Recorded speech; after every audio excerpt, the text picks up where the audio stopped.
ఇప్పటి వరకు మనం ఆడియో లాంచ్ ఈవెంట్లు చూసాం, ప్రీ రిలీజ్ ఈవెంట్స్ చూసాం, ఇక రీసెంట్ గా రీ రిలీజ్ ఈవెంట్స్ కూడా చూసాం. కానీ ఒక సినిమాలో క్యారెక్టర్ ని ఇంట్రడ్యూస్ చేసే ఈవెంట్ మాత్రం ఫస్ట్ టైం కల్కి టీం మనకు చూపించింది. సినిమా నుంచి హీరో క్యారెక్టర్ ని రివీల్ చేసినప్పుడు కూడా ఇంత హడావిడి చేయలేదు.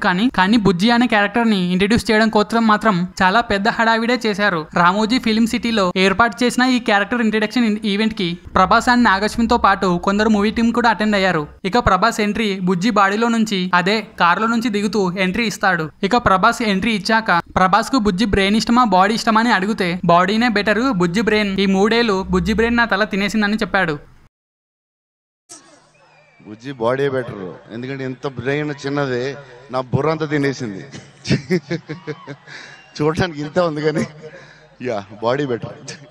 ఆ తర్వాత మూవీ టీం గురించి మాట్లాడుతూ యాక్టింగ్ లో దిగ్గజ నటులైన కమల్ హాసన్ గారితో అండ్ అమితాబ్ బచ్చన్ గారితో కలిసి నటించడం ఎంతో అదృష్టంగా భావిస్తున్నానని చెప్పాడు. ఇక జూన్ 27న కల్కి సృష్టించిన కొత్త ప్రపంచాన్ని మీతో పాటు చూడడానికి నేను కూడా చాలా ఈగర్ గా వెయిట్ చేస్తున్నానని చెప్పాడు.